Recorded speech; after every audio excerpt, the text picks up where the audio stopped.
Hey gamers, I'm the 8-bit chicken that got loose because you forgot to close the gate. Scott. I'm the unobtainable NPC that everyone wants to date in a farming sim.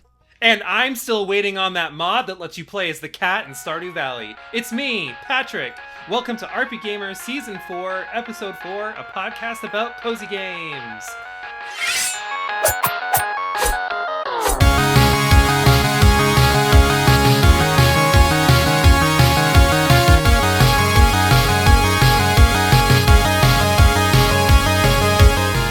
Welcome to our episode. We are back again, and we are continuing to change things up. And one of the first ways, before we get to the bigger thing, is I want to welcome Scott to his first official major episode. So, BZ, welcome to being on an episode. Congratulations. Thank you. It's so good to be here. I've done bonus XP lots of times, but this is my first big kid RPGaymer episode, so I'm very excited to be here.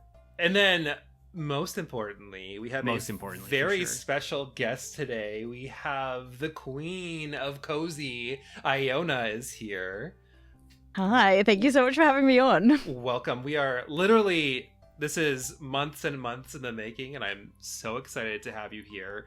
And one of the main reasons I'm excited to have you here is because you are somehow the first female guest that we have ever had on RPGaymer. But this feels right.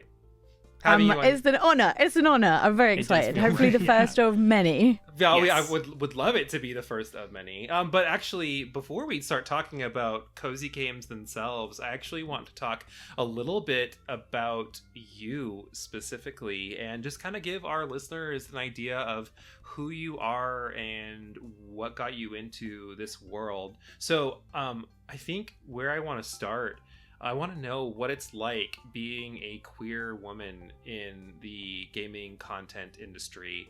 Like, what does it look like for you specifically? I've had a really interesting experience in that I feel like I'm quite openly queer, but every single time I talk about it, people go, "Congrats for coming out." And the reality is I've never been in since being on the internet. I think the right term is I've embraced it more. I've become more comfortable. For a while, I didn't think I belonged in the LGBTQIA plus community because I identified as bi, but I was dating men. And it took being around and in the space a while for people to go, no, you belong here. Absolutely. Just as much as everyone else. And ever since I've been embracing it, every year or so I try and do videos on the best like queer games and stuff like that as well. But yeah, it's been interesting because it's not something that naturally comes up, despite the fact that I tend to date women in like every farming sim. It's not something that comes up in every single video when you're just reviewing a game, for example. So I mean, trying to figure out ways that I can embrace it a little more or make it a little more present in my content without there just being like a flag in my background, you know? Right. Well, first of all, all aspects of the queer spectrum are welcome. We are all a part of the same queer sandwich, if you will. And I think there are some things that could come across as performative, but I think, doing a lot of content that revolves around just like queerness in general just really shows how much in the community you are. And I think that is great. I'm sure that's part of the reason why people are so drawn to you. So thank you for all of that. I think another thing I want to know is, what is the gaming scene like in the UK? Lackluster, to put it nicely. Oh no. I mean, for example, like there is like this one game store that it's called Game because apparently we just like simple branding here. It's just called Game. It works. It is literally just called Game, and they are the only existing single game store other than secondhand ones. And in order to find it, they are now located in the back of Sports Direct. So, because that's their way of trying to save themselves from going bankrupt. So there's not very many places to buy physical games that aren't just your local supermarkets anymore. I am going to go to London and have a look for some rarer games, I think. But yeah, it's weird. There's not much of a presence of gaming in general. Like YouTube gaming has a presence here, but Twitch, for example, no UK events, nothing to do with that. Super sad. Like, what's the closest area you would have to go in order to find that like big community? Like, is it just Amsterdam or Rotterdam? I think this year is Twitch EU. So a little bit of a journey. I mean, I suppose it's not as far as traveling between two places in America still, to put it into perspective, but... Right. Which, I mean, super, super far. Well, I mean, that sucks. I know Scott and I can relate to just gaming stores not really being a presence anymore, too, because I've told this to a couple people before, but there have been a bunch of games that we used to pre-order from GameStop, and we stopped doing it because every time we would go to GameStop, they would be closed, even though it was during open hours. And it's because they didn't have the employees to keep their shops open, or didn't necessarily have the hours to pay their employees. So we just stopped pre-ordering from them, because it's like, it sucks when a new game comes out and it's sitting there and you can't get it for a full week because you can't line up with whenever they're open and they're not announcing it. So it was like... Yeah, I was gonna say it was like Sword and Shield, where it took us like probably a week of trying to just randomly show up at that GameStop, and yeah, it was rough. Yeah. This might show the date of the episode, but I spent my whole day today, and the reason I was on a train, trying to get a hold of the Animal Crossing Lego. Oh, wow. Oh, fun. Did you get it? Some of it, and I managed to order the rest of it to arrive this week. It turns out it's really popular, and it is sold out disgustingly fast. People will buy those in bulk and resell them for so much. They're already on eBay. It's already... like, it's very upsetting when people do that and don't really respect everyone else as a consumer, you know? Yeah. Well, that sounds fun, though. I managed to get most of it, and then the rest of it is coming in an order. It was from Game, actually. I went into the Lego store, and they were like, we went hours ago. It's all gone. And then I went in Game to buy Pokemon cards, because I was like, I'm sad. I need something to get my hands on. And then the Lego was just there. And of course, I bought the Lego and the Pokemon cards, but it was worth it. Yeah, it was. Yeah, that sounds like a perfect day. Yeah, seriously. Perfect day. I know Scott can relate. I mean, at first, you weren't really playing Pokemon cards that much, but you really just liked buying them and opening them and getting your hands on whatever you could. So, yeah. There's a magic in it. There truly is. Yeah. Well, last question I have for you is, I want to know what you hope people get from viewing your content. Like, what do you hope they get out of you constantly hitting these marks on the cozy world? A couple of things. So first of all, just finding a game that really to look forward to. I think there's nothing sadder than having a console sat there and not being excited for anything upcoming. I've obviously had a bit of like a rough time in my life, and looking forward to new games, a game that I'm really excited for, can sometimes be that little thing that just helps you and gives you something to look forward to in the future that, you know, maybe isn't a part of like your everyday life. And another one is to try and get people to maybe look slightly outside of their comfort zone. Ooh. So this may be your sphere of cozy, but for example, I always say I love games with massive or great stories. So I will often pinpoint someone to an RPG and say, hey, there's difficulty settings for this. If you're after a really good story that maybe you can't find in your sphere, just take a little tiptoe out and come and find something like, I don't know, Fire Emblem Three Houses or Xenoblade Chronicles 3. Because all my favorite games are games I wouldn't have thought about playing originally. Oh, I love that. And I love that, like, you have such a great intent with your content, where it's not just, here is another list. It's truly like, here is my attempt to help you connect with this media that means so much to me. So that's great. Absolutely. Yeah, I've never said I review games. I always say I just give my opinion on games. I don't try and be objective. I don't try and look beyond my own tastes. I just tell you what I enjoy, what I don't enjoy. And that way, if you're someone who likes the same things as me, you can be pretty confident that if I like it, you'll probably stand a good chance at liking it too. I'm not very objective in that point, but I think that's what makes people's opinions and reviews and tastes so different. Well, I really appreciate that about your content though too, because I do that in my own little like social media sphere too, where I'm very, I don't know, objective, subjective about things. Like I base everything on my opinion, because like, I don't know, I talk about things like, I feel like you talk to things like you were talking to your friend, right? Like, you're going to tell your friend what you like about it. You're not going to tell them to like something, like a lot of like these big like reviewers and stuff do. They're like, no, it's good because of these things, because we say so, and that's it. So I really appreciate that you take that approach. And that's why I like your content a lot, is because you do speak like that. And it's also like really funny and endearing as well, but you are really funny and endearing as well. But yeah, the way that I really appreciate your approach. Yeah. My whole video style actually came from, I love beauty guru videos. I love the vibes of they're sat in their bedroom and when they were like cross-legged and they're like, hey, I picked up all this makeup and this is what I love about it. And look at this, it's so sparkly. And I was like, I want to do that, but games instead of makeup.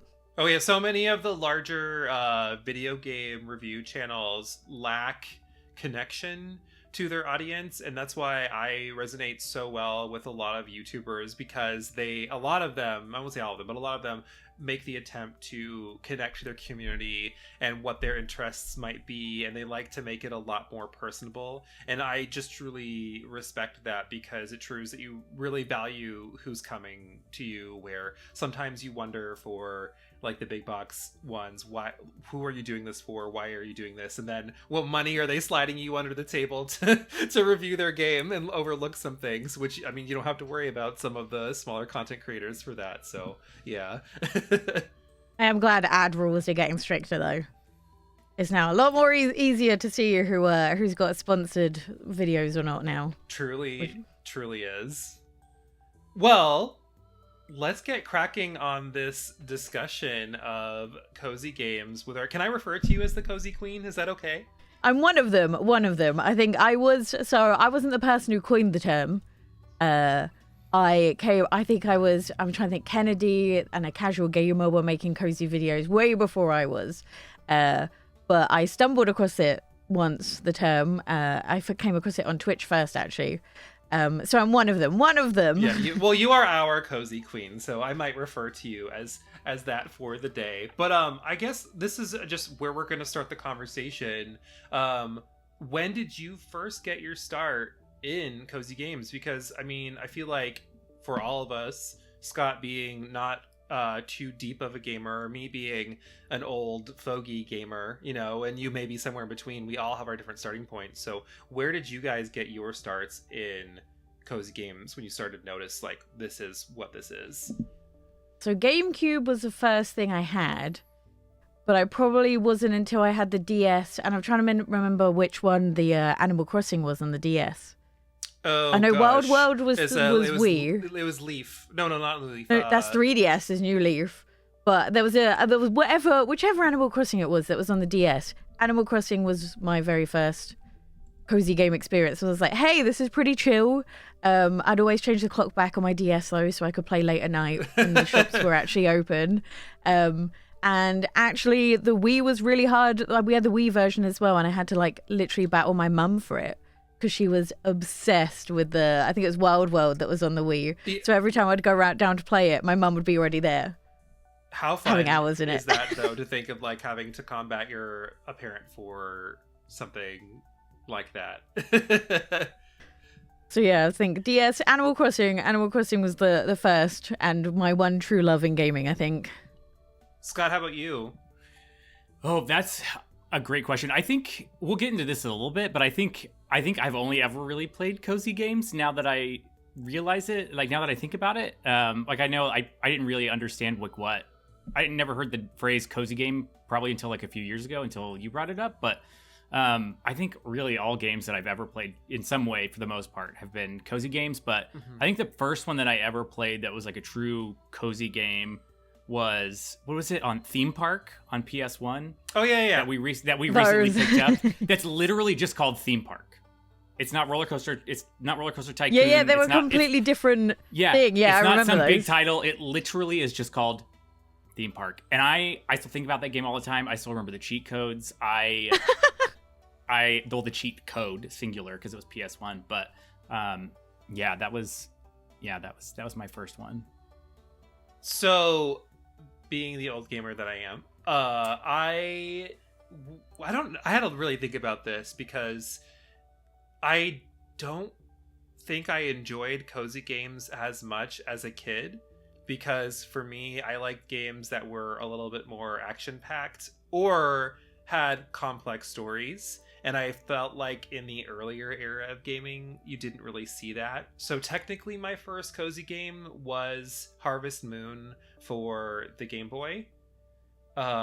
which I think my parents got me on a whim, and I did like it, but I felt like it was really clunky, and very samey. So I didn't know if I truly enjoyed it. So I think the first cozy game for me, where it was kind of like when I really started to get into them, was Stardew Valley. Because I mean, and I don't know if I want to go into the depth and glory of Stardew Valley yet, but I think that was when they traditional cozy games really started to resonate with me. Yeah. You really took a genre and perfected it. Truly. Truly. I said something there, and I know when you and I talked a little bit before our episode we were planning, we were talking about, I said the word traditional, and we're talking about traditional cozy games. I want to make this kind of like an all-encompassing conversation here, but like, to you, what is a traditional cozy game? What really fits in that mold of this genre? And then why do you think people play traditional cozy games? So I always say cozy is a vibe, not a genre. Mm-hmm. But there are definitely genres that tend more towards the cozy kind of vibe. Let's hit that first. What would be those games that kind of hit that genre before we go more specifically into like the all-encompassing vibe? So I think it's like some of them are like chore sims. Chore so we're sims. thinking like Power Wash Sim, House Flipper, like that kind of idea. So that's kind of one area. So I call them chores because they kind of mundane everyday tasks, but that's what makes it such a chill gaming experience. Like, would I go and tidy my room? No. But will I do it in House Flipper? Absolutely. I'll go pick up trash there. Then you have like the life sims, be it ones that run on real day clock times. You've got Animal Crossing. There's also, I'm trying to think of other life sims. There must be more than just that. But yeah, life sims where you're just out there living your best life in a different world of some kind. And then you have the farming sim, which is definitely what cozy has leaned into in 2023. Is probably how a lot of people have seen cozy games, which is farming sims, which is interesting because most of them have combat in, and that's a whole other discussion.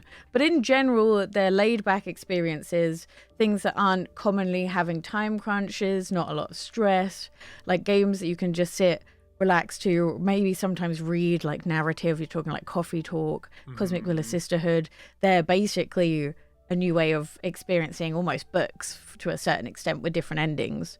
But yeah, in general, chilled, laid back, won't get your heart rate going.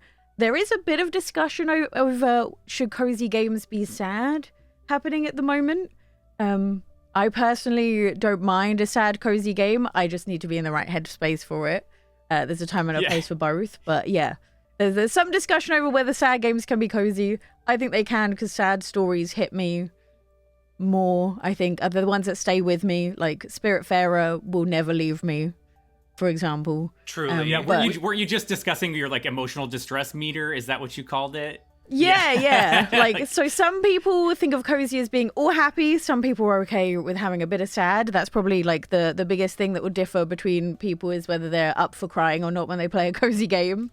I respect what you're saying there too, because I think when people think of cozy games from like a mechanic standpoint, like you were saying, it's a non-heart rate raising game, but that doesn't necessarily mean that it has to be a happy experience. Like I played, when Scott and I first started dating, I played a game called To the Moon.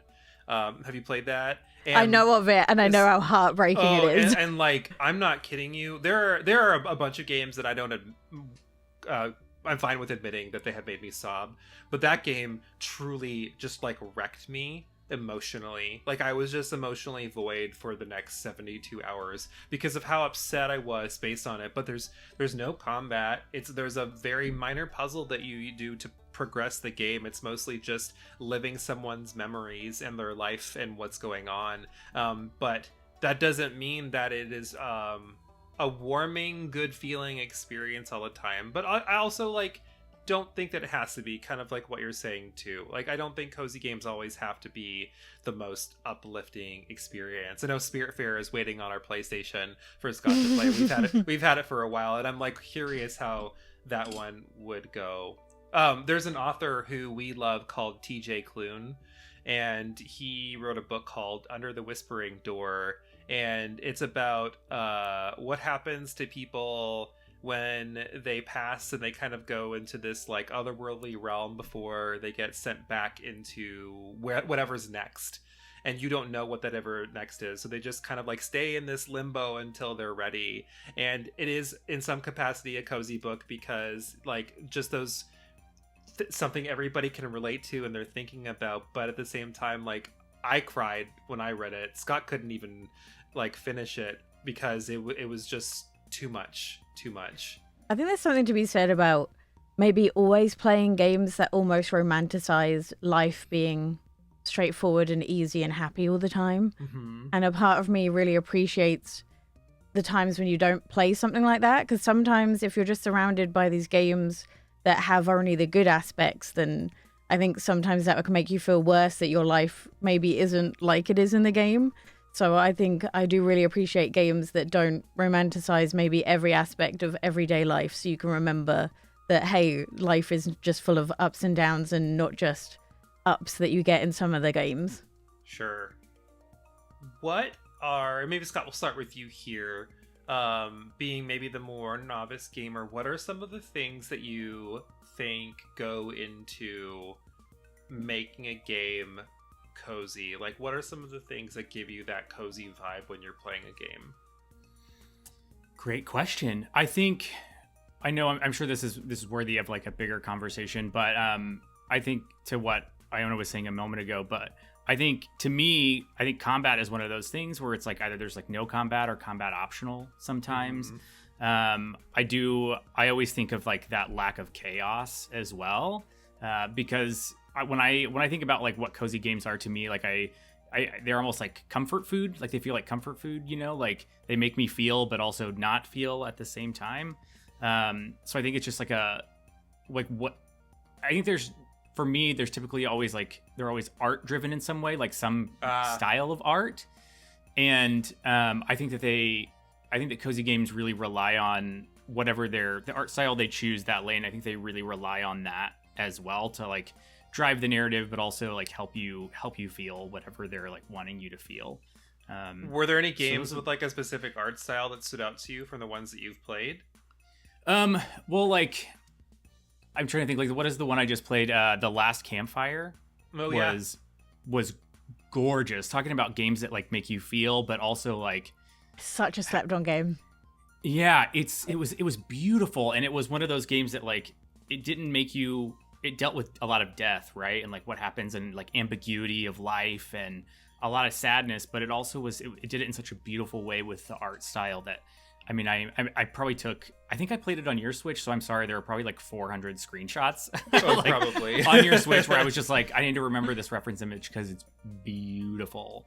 But I think of that one. I think of I think of two of my favorite cozy games that I play are Alto's Adventure and Alto's Odyssey, and like those, the art style in those is just beautiful as well. Right, you don't even have to like be good at the game because that's not necessarily my type of game, but even I will pick it up or I'll just watch you play it and I'm having a good time based on like the stunning visuals. And there are some games in the PlayStation that like I know I got for you that again are also sitting in this stacked library for Scott to play, called Journey. It was like a PS3 game, but just like this beautiful visual experience because I know how much like of a good stimulus that is for you and for people in general, where like you don't have to worry about the ins and outs of the game. You just go in and you just do and you watch and you have an eyegasm. And sometimes that is just truly a cozy feeling where you can just experience. It's like going to an IMAX theater, right? And just like seeing some kind of like IMAX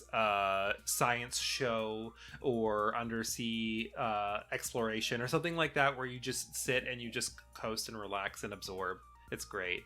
I feel like cozy games are always almost let down by reviews, because reviews, when they are looking for a full game score for like a traditional review, you're looking for like an absolutely amazing, well-rounded game, and cozy games don't set out to do that.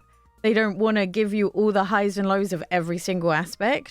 So when you look up a cozy game review, and this is actually one of the reasons why I cover some of the things I do on my channel, is cozy games don't want to always give you a well-rounded, full experience in the way a AAA game will. So they'll get, not mid reviews for something when they excel at one really, really key aspect that most people would absolutely love. Oh yeah, they're so niche in that way where like, oh this like again, not always enjoying the big box reviews because they'll be like, this is a great game, it's one of the best experiences I've ever had, but it was only 3 hours, 7 out of 10. I actually will always put in the length of games because of when I was broke. So when I was broke and I had 20 quid set aside and I could only buy one game and that would be it for like 2-3 months. Mm-hmm. If there was a game with stellar reviews that was 3 hours versus a game with mid reviews that you could play for either 40 or endless hours, I personally would always take the 40-hour game. So that's why I wouldn't necessarily mark something down, but I do like to mention it because there's nothing worse than spending your only 20 quid that you have for games for the next 3 months on something you finish that evening. But when you I think that is a more respectable approach to doing it. But when you attach that to a review score, it's completely different. Like there's one reviewer that I follow who I think does a great job of digging into the root of a game, but then when they do their full review of like a score, they give a score of 100 and they'll score it based on like controls get a certain points total, or music gets a point total, or cost gets a point total. And some of those are so subjective. Like a game may cost a lot more when it first releases and then be on sale. Does its review score innately go up when it goes on sale? So totally, I don't like numerical scores. I like the full length. I don't want to like quickly Google someone's review and see, oh, they gave it an 8 out of half. 8.5. I want to see the full journey of like what they felt about it. I think it's just a better feel. It's almost cozy, if you will. My other issue with reviews is they assume that all you're doing at that moment in time is playing a game. And that is not the way I consume about like 70% of gaming most of the time. Mm-hmm. I'm normally like sat there watching my favorite TV show or film, or sat downstairs with the family, like that kind of vibe. And so I have like 2 lists of games. I have the just want to game games, and I'm stressed. I just want to put on my favorite TV show, play a game, and I have a list of games which are the perfect ones to sit. And like, you don't have to have your full attention on the game. There's no cutscenes, there's no dialogue, there's no voice acting, anything like that. So you can watch your favorite TV show and then just chill, play the game. And that's another thing reviews will never quite capture, is the games for those sorts of vibes. Right. Gaming for the sake of gaming versus gaming for the sake of like narrative enjoyment versus, I get completely what you're saying. Yeah, that's why I like. That's why I like when people talk about like, this is why I like it and why I think you would like it, and also maybe why you don't like it. Like, we're just friends hanging out talking about why we like this thing. I always get comments being like, how can you watch TV shows and game at the same time? And it's like, oh, you're not a chronic rewatcher, are you? I'm on like view 11 of the US Office, okay? I can like recite the words in my head as I'm looking at the game. I know what scene we're on. Like, I feel like the anxious people will definitely know the whole, I don't watch new TV shows, I just watch the same ones over and over again. So it's funny, like, so now we're leaning into cozy TV show territory, because Scott and I have that too. Like, we watch Drag Race on Cycle, we'll watch Parks and Rec and Buffy the Vampire Slayer, and if we have those cozy shows on, then I can do what you're saying, where I'm playing a game where I don't really have to pay too much attention to the story. Maybe it's or the music or the full, I don't have to get the full vibe. But if I'm playing like a cozy game that I really want to dig into, I cannot do a TV show, like if I want that vibe. Now, like, I'm playing Dinkum right now, which, A, funny title, but B, like, it pairs well with Drag Race because I'm doing the same chore for like the 10th day, and there's not really much of a narrative appeal to it. But some of those other games that are cozy, you do want to experience it. You do want the full package. Speaking of full package, one of the things that I love the most about cozy games that makes for a cozy experience is the music. So much so that Scott and I have on vinyl the full Stardew Valley soundtrack, which we are constantly replaying on our household. There's just something about a game's music, whether it is traditionally cozy or non-traditionally cozy, that will make the experience just so wholesome. That could be world map in RPGs. That could be just your standard farming spring music. But music truly, I think, resonates well with people. It will calm me down if I'm super stressed out to listen to that Stardew. I always feel like it tells you how to feel. Mm-hmm. And like it can change. Like, have you ever seen those TikTok accounts where they're like, this is how important music is? And they'll put like, I don't know, like a romance scene. I've seen like 50 Shades of Grey music being put on random scenes that weren't romantic before, but they put this music on and all of a sudden this whole scene is being... Yeah. So I feel like sometimes like if you put a different music on a cozy game, maybe it wouldn't feel as cozy, but because it's chill, tranquil music, it just adds to the whole like heart rate reducing experience of the whole thing and tells you exactly how you're meant to be feeling. And some games capture it so well. Like, again, hitting on Stardew Valley some more, winter. Growing up in Canada, the 3 winter tracks that they have hit winter, like a full snow winter, perfectly. Like, not bleak, but like still magical, but the slightest tinge of somber sadness in there, because everything is kind of just in this sedative state around you. And like I just don't know how to put like a full pin on exactly what it is, but it still hits in that right way, that like it just captures exactly what winter is. It's incredible. Okay, well, actually, no. Eeowna, do you have anything that you really pull from these common features that you truly enjoy from cozy games, aside from what we've talked about with your expert experience? I think I'm quite an open person with coziness. I think so I'm quite an anxious person, which is why I tend towards cozy games. I find Scott it hard knows nothing about that.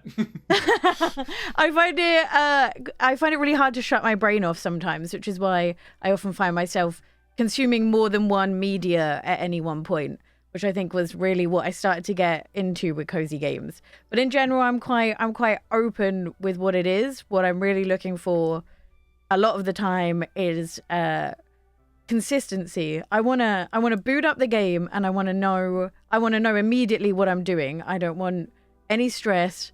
I don't want any like unknown things to come and crop up at me. I want to sit down, and if I'm feeling really anxious, some of these games will just let you play it and you know exactly what's going to happen. You know exactly what you're doing, like be it house flipper when you're just going like that house flipper. The first house flipper is the thing I go to when I am the most stressed in my life, because there's no surprises. You know exactly what you're doing, and that consistency or that like thick crutch for you is always going to look slightly different person to person.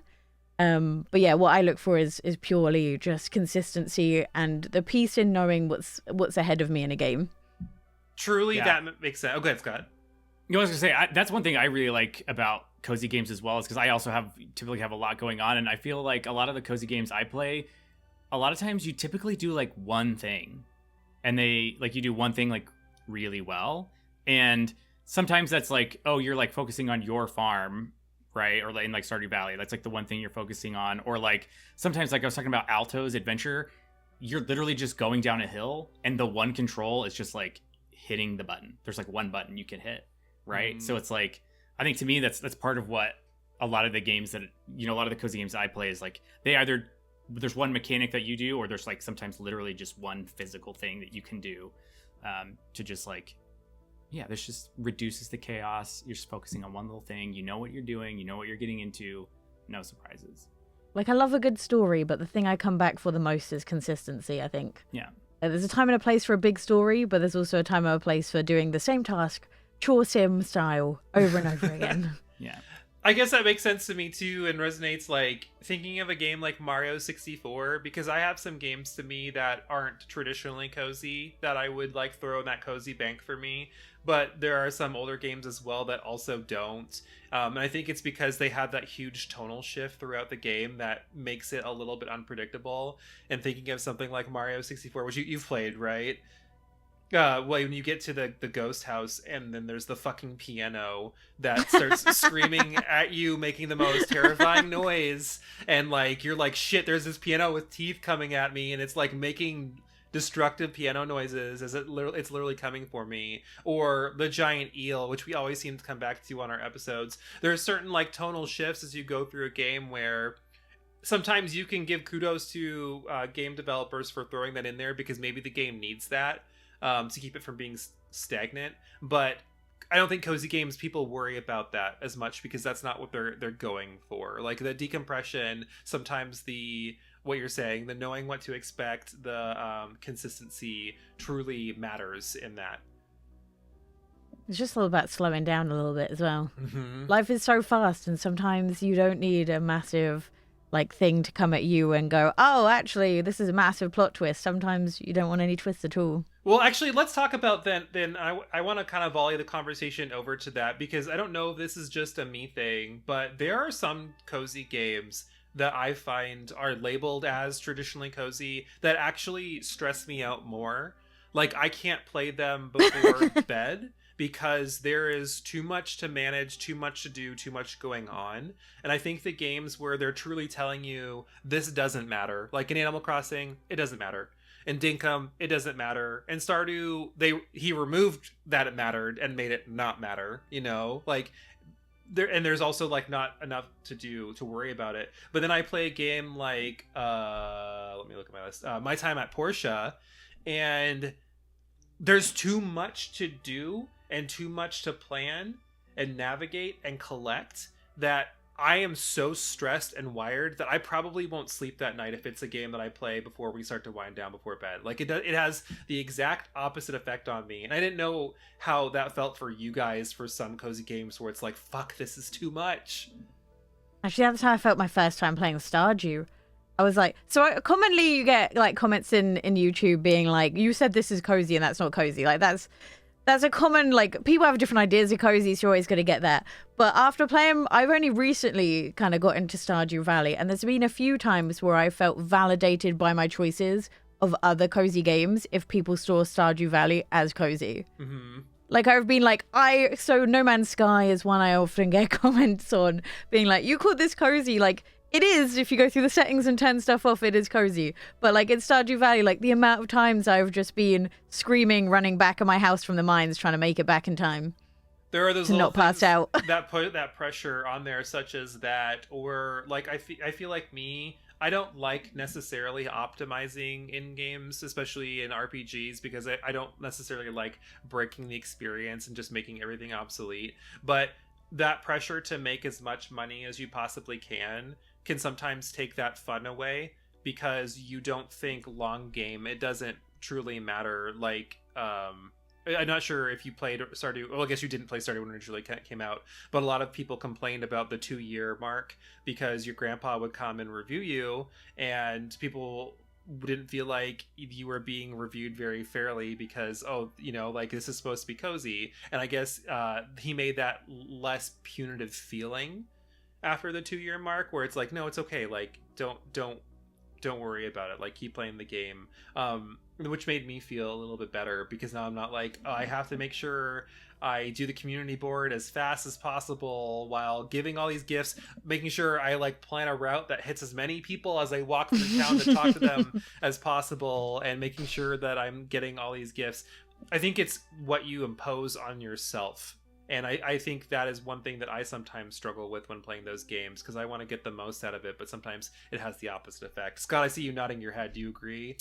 Well, no, yeah, I agree with both of you, especially because like with Stardew Valley, Eeowna, I agree with you. I got really stressed at first, and I was like, oh, I thought it was supposed to be like a cute, fun game, but I was trying to do way too much. I was like, oh, I'm supposed to do all of these things, and the mine, especially, I still don't love the mine. I didn't like fishing. There was just like a lot that I didn't like. I love the fishing. I love the fishing. I love it now. I love it now, but I was just trying to do so much. But then I really fell in love with Stardew Valley specifically when I was like, oh, I don't have to do all of that.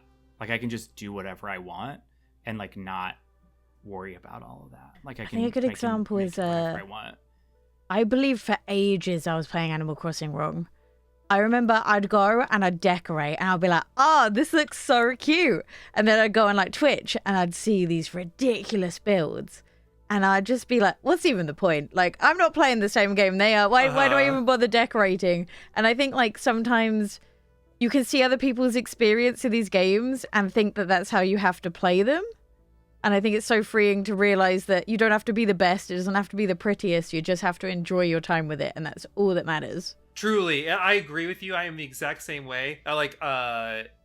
I struggle with Animal Crossing. I think Dinkum is a little bit better of a compromise for me because I do like the slightest hint of combat that is in that. I think it makes the collecting a little bit more. But thinking of those games where you are basically creating a full city yourself in whatever image that you want, I don't have the strongest art brain. So for me, like thinking of how I'm going to design something more systematically than I am more like aesthetically pleasing. And when you see some of these people where like they've invested 300 hours in this immaculate, like all of the flowers are perfectly arranged and whatnot, like I don't get that, and I'm not really getting a reward for it either. So sometimes I struggle with that a little bit. Like if the game was like, make a flower pattern out of your planter pots and you will get a skill level up, then I'd be like, absolutely. But when I have to do it myself, I'm like, oh, but why? I could make more money. I am enjoying the shift from cozy games. There used to be a lot of like make your own fun type games. I think Animal Crossing, you get the stuff and then the story stops and everything else is kind of making your own fun. And I have been enjoying the more cozy games have cropped up recently that have a point to some of the stuff you do, which I like they reward you for doing things, which sometimes makes a huge difference between you sat there cluelessly playing a game and you enjoying just doing a little check sheet of stuff to do. Cozy games, and I think some of these things that we've hit on a little bit in what we've talked about already tend to have some unique mechanics or just like involved systems that you don't tend to see in other games. And I was wondering if there were any that stood out to you that you don't tend to see in the other gaming realm. One of my least favorite is storage management. Oh god, I hate it. How many boxes can you make? And the fact that like none of them tend to have great sorting ways either. It's all kind of down to you to figure out a chess mechanic that you like.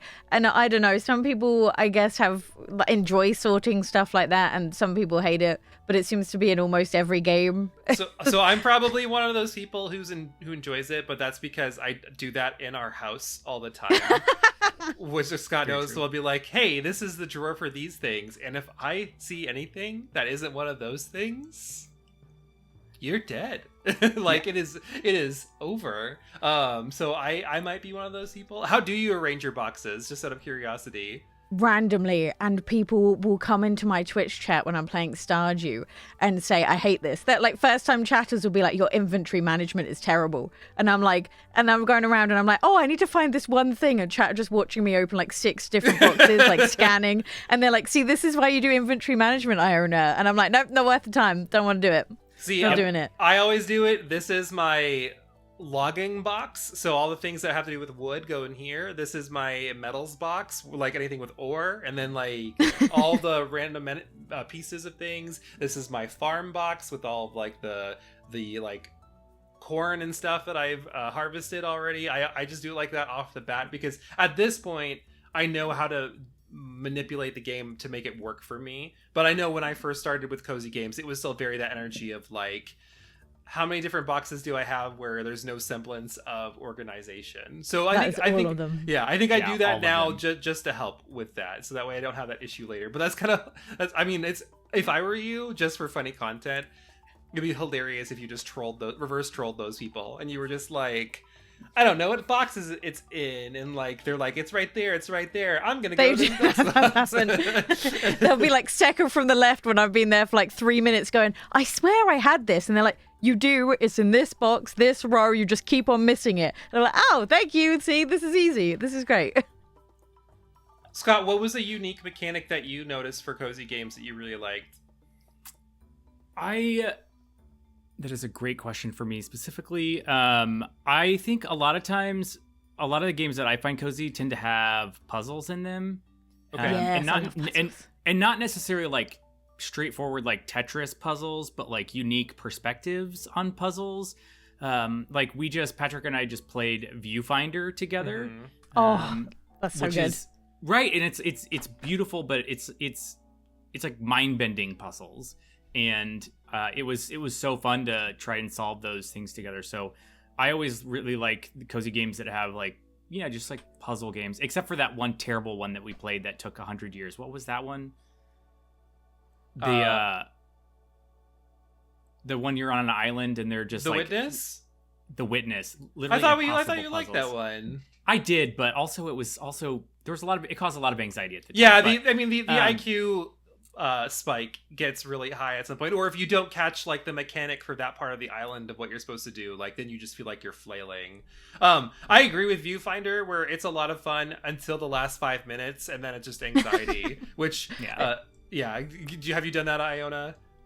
I really like the game. The issue is I get very motion sick. And I felt very sick playing that. I tried my absolute hardest, but something about the way, like the puzzle, like it's 2D, but for some reason going through that made me. I've never been affected this badly by a game making me feel this queasy before, but Viewfinder found that special place in me that made it, unfortunately, something I just couldn't play. I mean, literally. But I love the concept. I love hidden puzzles. Like the rooms, and you rotate them, or like the constant repeating of the same image. I also think it's a perspective shift, because as you went round the like square that you have, that is the picture you've put in place, the perspective of that shifts slightly, and all of that combined just made a game that I get a bit motion sick. I am a motion sick person, but never to the extent that Viewfinder made me, which was really sad. But I do definitely love puzzle games that aren't like. Don't feel like you're doing puzzles. Sure. They feel like you are playing a game. Like, I think it's one thing Nintendo excel at is like Luigi's Mansion 3 has a bunch of puzzles in it. Pikmin Toad. To a certain extent. Captain Toad. They're all games, but have puzzles in them, but they're also not a puzzle game. Like, it's those kind of given to you. Like, developed skill puzzle games like Viewfinder or The Witness, like, I find very cozy. But I think there's a trend for those types of games where the end of the game, they throw you through a gauntlet and you're expected to memorize like how to approach each of the tasks, and you have a time limit. And that was very stressful for us because, like we just wanted that cozy experience in both of those games. And that was your daughter yawning there. And then all of a sudden, like, here you are just tackling all of these things at once, and the pressure's on. And like for The Witness, you only have one chance to do it. Thankfully for Viewfinder, like, you just start over again and try to do it again. But to remember, how did I solve this one? What am I supposed to do? It completely flips the script, and it's no longer cozy. Yeah. I often play games at like 2 a.m. in bed when I can't sleep. So if you expect me to remember any of that the next day, right? not a chance. Speaking of the next day, I think one of the more unique mechanics that I enjoy out of cozy games, especially like the one thing I did like about Animal Crossing was the actual time mechanic. I was going to say that. For better or for worse, I think it is cool to see things play out in real time. I think for that game too, it's a good check to not sit in a game for hours and hours and hours. Like, there is truly only so much that you can do in a day. So the game in itself is like, hey, you kind of run out of things to do today, so like turn off the game and go live your life, go touch grass. So I think that's nice. It kind of reminds me of how Pokemon used to be, where especially for like Silver and Gold, where certain competitions like the bug catching competition only occurred in certain hours of the day, and on certain days like Tuesdays, Thursdays, and Sundays would be like, this person is here, or this contest or whatever, and it made the world feel more realistic. Like, yeah, you can only participate in certain times of a day, of course, like that makes sense. Why would this be open at 7:00 at night? But I know not everybody has the privilege to play during those hours as well. I genuinely think Animal Crossing would not have been so popular in the pandemic if it wasn't on real world time. Mm-hmm. Like, I had no reason to get up in the morning during the pandemic apart from to check my turnip prices each morning. So Animal Crossing became like my alarm, my reason to get up, my reason to get out of bed, my reason to text my friends that day going, hey, what's your turnip price, you? And we'd all organize going around each other's. I remember being sat in meetings and we'd all be flying to each other's islands under the table while we're sat in this like Zoom meeting. Like you could see each other flicking down, like playing this game to trade our turnips during the big COVID meetings that were happening at university. Like that whole chore side and that whole like life cycle in Animal Crossing literally got me through so much. I think that's where a lot of people found their love of cozy gaming. Truly, I remember everybody blowing up about that. I think that's probably when you started to play Stardew Valley for the first time too, Scott. At least sometime around. It is, or a replay at least. It is. I will also say it's because we did not get Animal Crossing when it came out, but like everyone around us did. And I think the real time aspect is like stressed me out too much. Like just thinking about it, like I don't know, that just like stresses me out too much. Just thinking about. It's a new responsibility of all the things that you have to do in the day, right? It is, and like I also, one of the reasons I really like cozy games is that number one, I have terrible ADHD, but also I have like lots of things going on all the time, so I need something that's I can pick up and exactly know what I'm doing and be able to like set it and leave it for who knows how long. So like the real time thinking about how I game and then also like real world time just like doesn't seem too compatible for me. And I think that is why I never personally bought into the Animal Crossing. Like I get the appeal, but it's not for me. But I think that's when I was like, I think it was probably my FOMO that was like, well, everybody else is playing like a fun sim cozy game, so maybe I'll pick up Stardew Valley again. And I did pick up Stardew Valley again. The funny thing I get with Stardew Valley is like, when I'm playing that game, I'll be like, oh, it's 10 p.m. It's getting late, blah, blah, blah. Like that whole mindset. And then in real life, I'm like going to bed at 3 a.m. Yeah, I was going to say, this is not reflective of everybody. No. That would be funny to make a Night Owl's cozy game that like focused on like the Night Owl. There's one, Moonlight Peaks, something like that, where you play as a vampire. Uh-huh. So you're only awake during the nighttime, and then when the sun starts coming up, that's when you got to go to sleep. So funny. So that's me as a real life person. And that's a wrap on part 1 of this week's episode. We'll be back next week with part 2 so you can hear the rest of our gaming related shenanigans. Make sure you're subscribed wherever you're listening, YouTube, Spotify, or your favorite podcast app so you never miss an episode of RPGaymer.